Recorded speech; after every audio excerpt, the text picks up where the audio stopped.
A gente já tem na nossa tela também o Caio Junqueira, mas antes deixa eu tratar com o Theo Cury aqui, porque Vitor Irajá mencionou, por exemplo, essas pessoas que faziam parte do Ministério da Justiça ainda durante o governo Jair Bolsonaro, todo aquele caso envolvendo a utilização da Polícia Rodoviária Federal no segundo turno das eleições. Theo Cury, o seu destaque a respeito do que a denúncia da Procuradoria-Geral da República traz em relação à chamada ABIN paralela. Boa noite, Theo.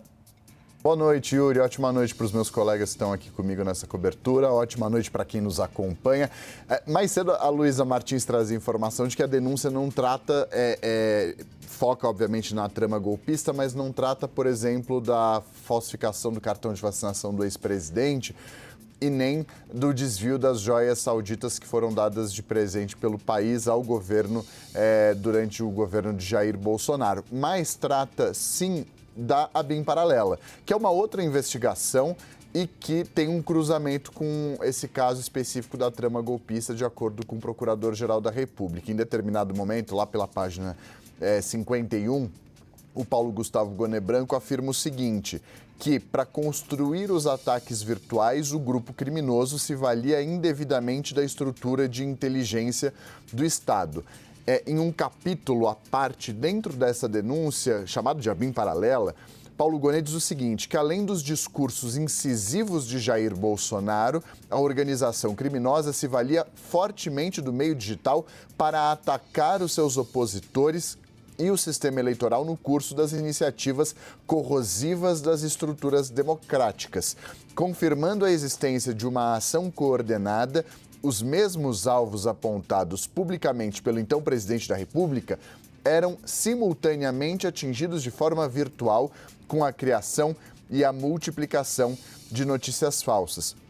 Cita que essa estrutura era composta por policiais federais cedidos à ABIN e oficiais de inteligência que atuavam sob o comando de Alexandre Ramagem. Então, é um tema importante que é trazido à tona por essa denúncia do Procurador-Geral da República, Paulo Gustavo Goné Branco.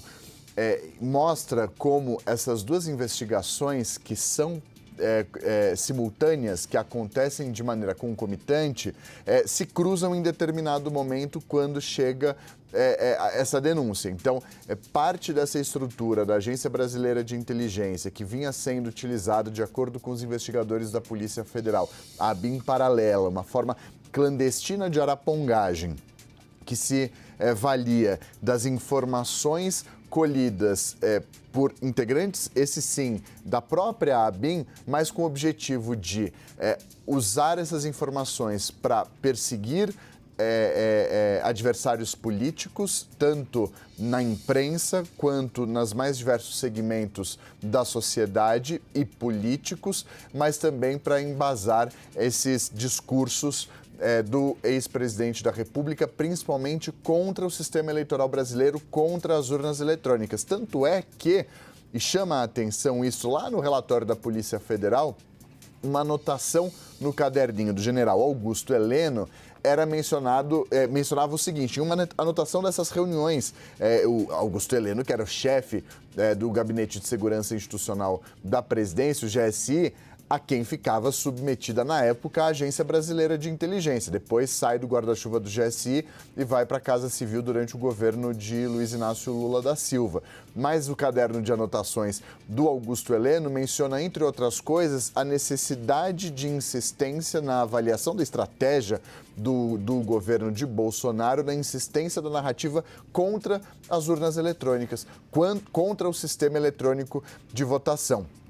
Algo que a Procuradoria-Geral da República menciona que começou ainda durante a campanha de 2018, antes mesmo de Jair Bolsonaro ser eleito presidente da República, começou esse questionamento dele e do entorno dele contra o sistema eletrônico de votação, contra o sistema eleitoral brasileiro, que persistiu ao longo dos 4 anos de gestão e que continuou mesmo depois da derrota para Luiz Inácio Lula da Silva em outubro de 2022. Então, são vários elementos e trechos dessa investigação que vão se cruzando, desde a existência da ABIN paralela como um instrumento para beneficiar o então governo, contra opositores políticos e adversários políticos, para embasar esses discursos, mas também nessas anotações, por exemplo, do então ministro-chefe do GSI, para estimular essa narrativa contra as urnas eletrônicas com base em mentiras.